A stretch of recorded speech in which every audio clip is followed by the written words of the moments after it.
just after 8 a.m. here where I live. And the field has turned into a meadow.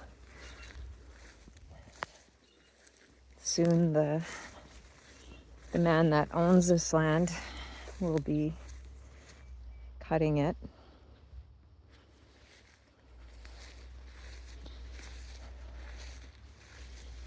He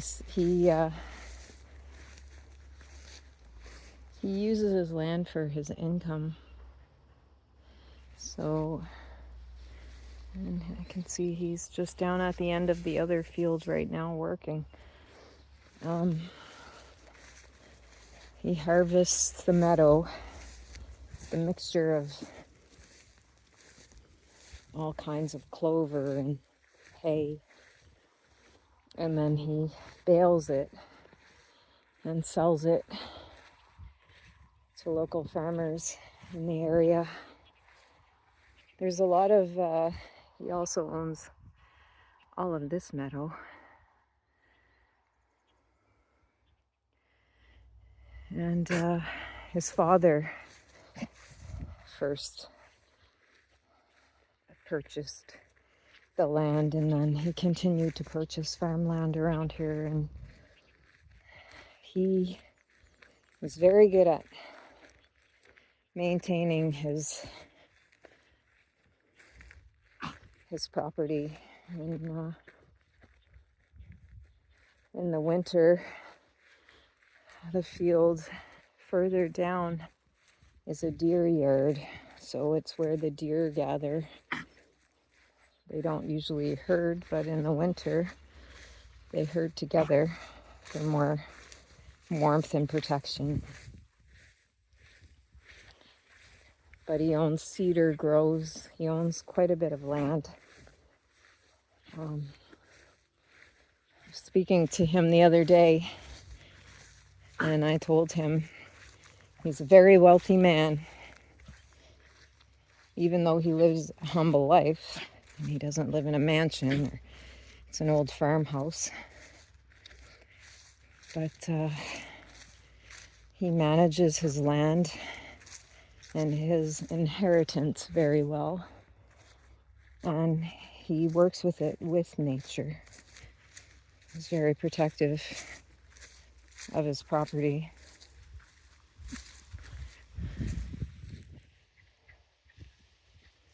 Some people have told me I'm fortunate to be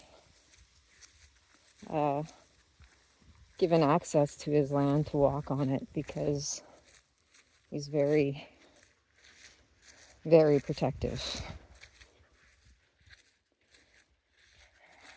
And I appreciate that I can meander through his trails, and this is just a small part of the parcels of land that he owns. But it's the one place where I can let my dog run free off the leash, and I never have to really worry about meeting anyone else. There's no hunting, there's no off-road vehicles or anything like that. So it's a pretty quiet, peaceful walk for the most part. I wanted to talk today about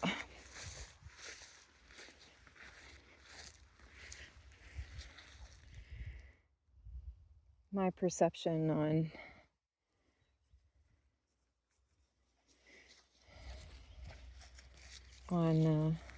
sorry, I just got distracted because of the way the flowers are growing in waves. We've got Dandi Lions here that are just about finishing, and they're going to seed. And in the next line, it's all daisies. Look at them. And then after that, there's no other flowers. So it's basically strange how it all seeded that way. Anyway, I want to talk about how life is like walking through a long hallway.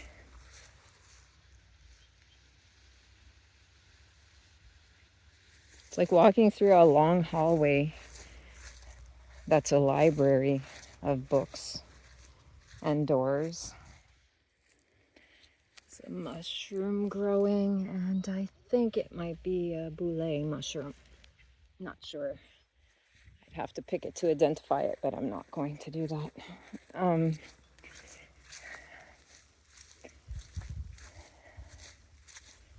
Here we have another, I think this is a death cap.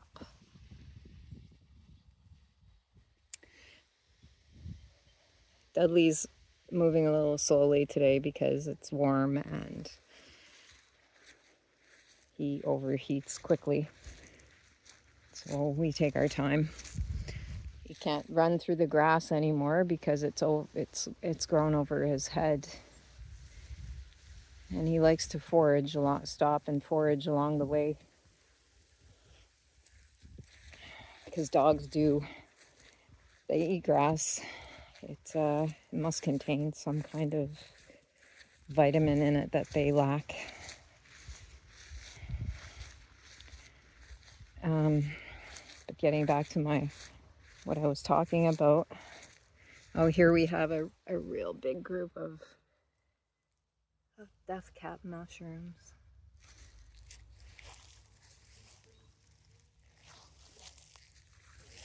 This is what they look like when they're full grown. And they open up, and this is what they look like when they're just getting started.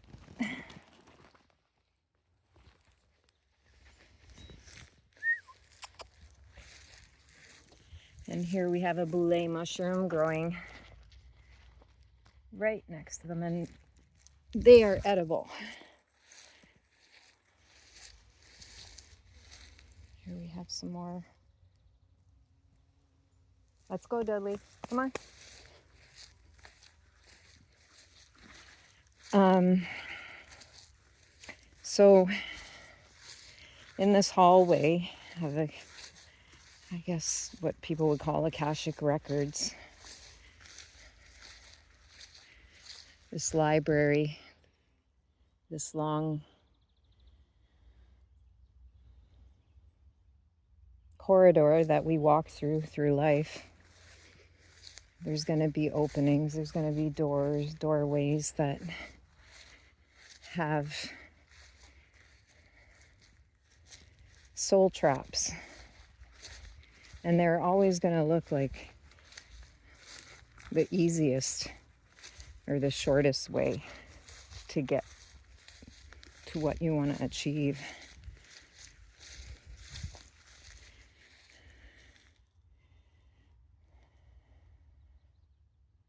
And you're going to have a lot of books, ancestral wisdom to sort through, to figure out how to navigate through your corridor, and only you can do it. You're going to meet a lot of people along the way that have their own libraries, and they're all doors that open to their own corridors. So it's up to you to choose which books you want to open. And maybe you open them for a little while and you figure that they're not going to serve your journey, or they're just going to lead to more confusion and mess up your navigation or your frequency. There's going to be self-help books and self-help gurus, spiritual gurus, and there's going to be people who believe in different planes of existence, different narratives. But you have to realize that every person is like their own little world, their own little planet.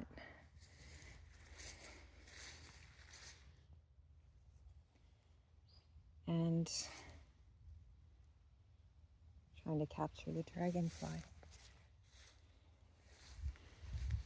They're going to try to sometimes pull you into their world. And some of them like to keep you there because they've built up an avatar of who you are. So say that you were addicted to drugs, or you did something in your past and you're trying to move forward and not repeat that program again. There will be people that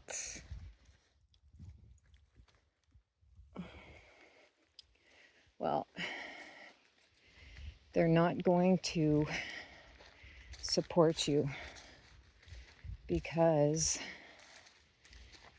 if their narrative of you is in a lower frequency, or if they've painted you in a certain light and it makes them feel superior to you, or it makes them feel like that you have no right to try to better yourself or walk away from those labels and heal,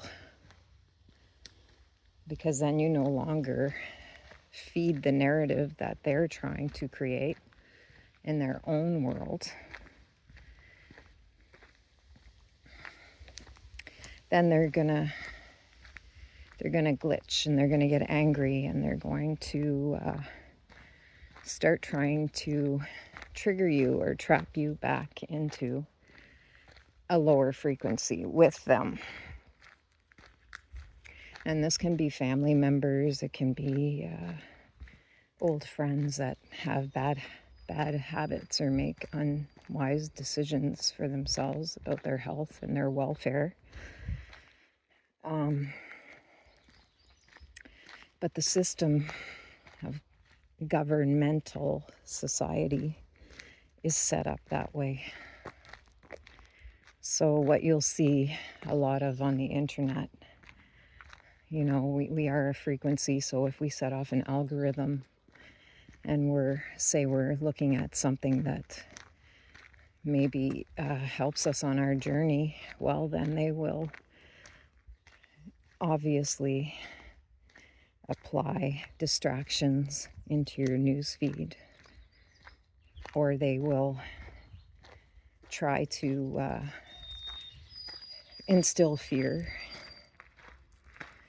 and they'll try to lower your vibration. So if you're feeling good about yourself, or if you have had an achievement or a breakthrough, or you feel like you're finally getting somewhere, they're going to put a trap door in front of you every time.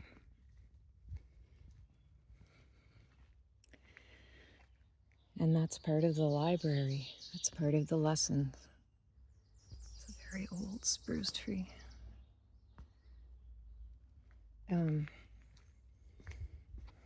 It's up to you whether you want to continue looping and repeating the same expected narratives of others of who you should be, or break free from it. And it's not easy to reprogram yourself. You have to remove a lot of the things that keep trapping you, or you have to set boundaries on certain people and maybe distance yourself from their energy or their energetic tethers. That's why if you're around someone that's constantly negative, you're going to feel drained, like your battery is low. And I've seen instances where, and I've been in instances where I'm with a family member and they will repeat a story that happened maybe years ago, and maybe you've heard it for the 100th time, but they keep repeating it like a commercial. Or they'll keep repeating maybe something that happened in your past to keep reminding you, so you don't forget, so you don't move ahead, you don't evolve, you get stuck. It's like someone always constantly reminding you to take your medication. They're programming your mind. They're keeping you trapped in a label of who they invent in their own narrative.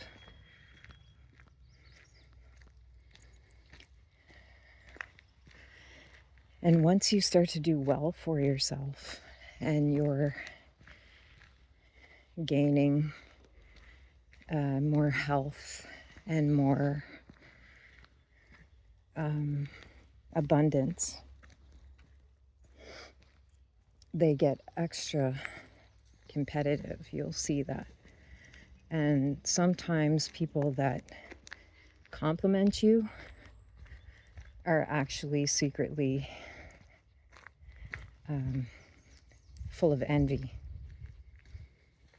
So don't always believe someone's compliment if you look closer and you see that their actions don't line up with the compliment. So if someone's always trying to hijack you or misdirect you, or they're speaking about you in a negative way or trying to trip you up when you're not around them, then it's probably good to have strong boundaries with people like that. Those are the soul traps. And then there's the doors that lead to cult following. And we're trying to get away from and focus more on our own healing. There's going to be spiritual gurus from everywhere coming at you. And this happens to me all the time. What I do is, if I feel they have wisdom, I take from it and then I move along. I don't subscribe unless I feel like this is something that's gonna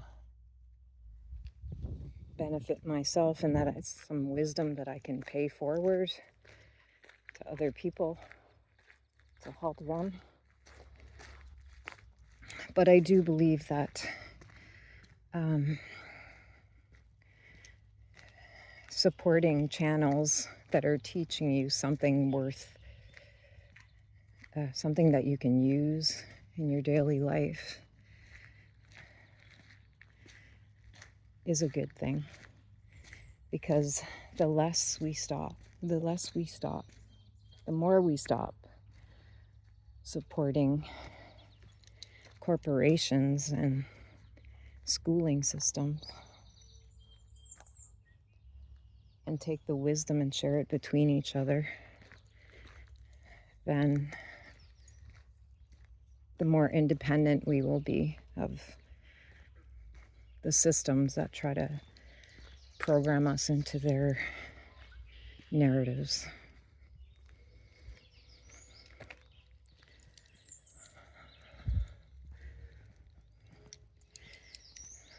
Survival on the planet is learning how to live in synchronicity with everything else on it. It's learning how to be independent And some people will tell you, you don't have to work, just sit around and do nothing. If you sit around and do nothing all day, you start to decay. It's been proven that getting out in the sunlight regenerates your body, which would make sense because we're all made of energy. We're energetic beings, and the sun is itself. It's a solar force. It's a magnet, and it feeds everything on the planet. It feeds the trees, it feeds the earth. Everything cycles around it, even the other planets in the sky.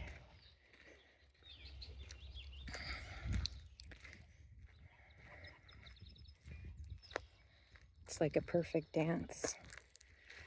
And I posted a video recently about sunscreen and how they miraculously, surprisingly found out that it causes most skin cancer. And then you think about how they want you to wear sunglasses and they want you to cover up. And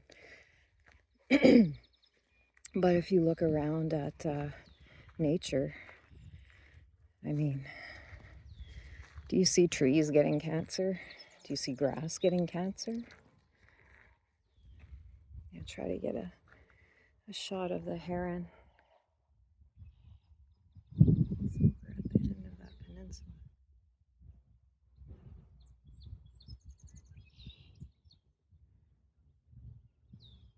So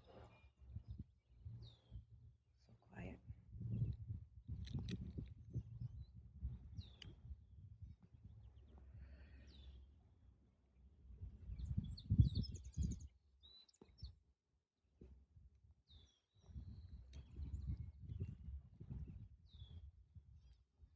Can't really see.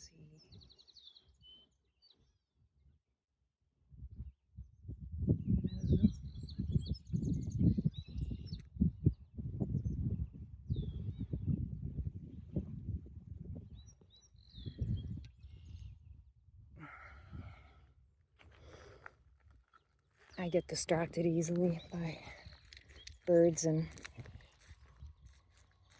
anything that flits by.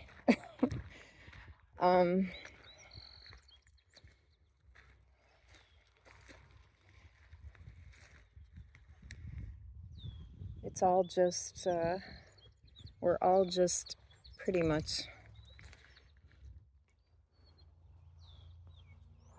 sparks from a flame.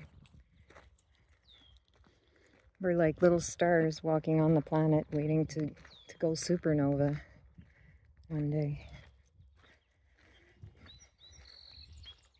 When I was caring for people with cancer, a lot of them were terrified to go out in the sun.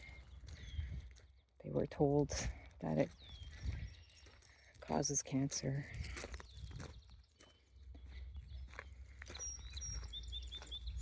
We're all children of the sun. We're not vampires. They'd like us to be, but we're really children of the sun, of the light.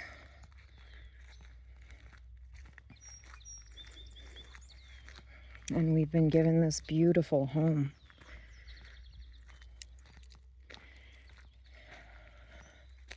It's just that we've been too lazy, it becomes like stagnant water, a lot of us. And we've allowed other people to care for us instead of caring for ourselves.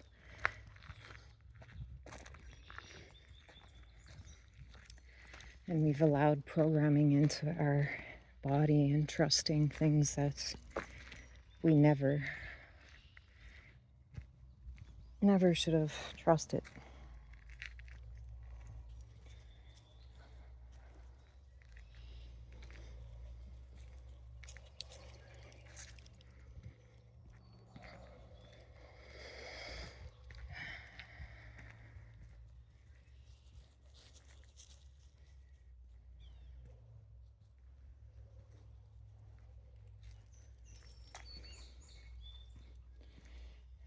When I look around at the earth and I look at the trees, especially the trees, I see my ancestors.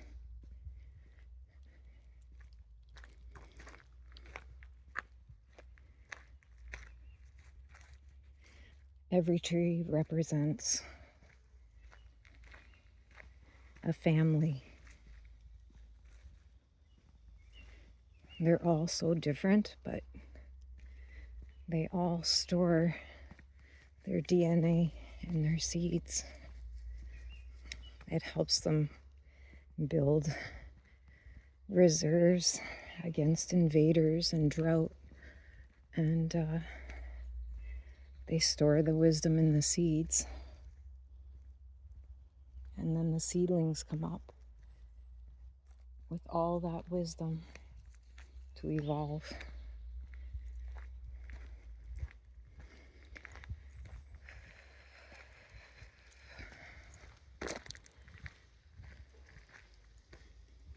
We're a lot like the trees.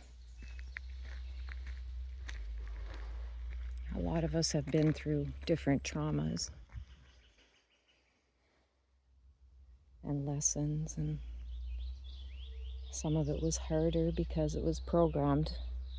It wasn't how things were supposed to be.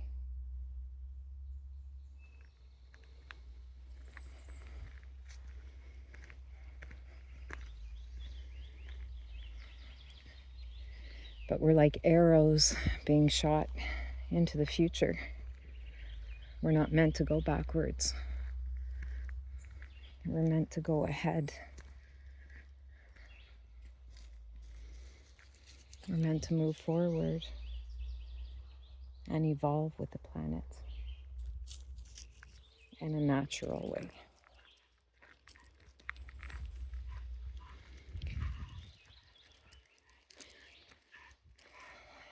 And on that note, I hope you have a peaceful day full of lessons and blessings and all the good stuff in life. And try to know when to close a chapter on something and close a book on something and keep moving.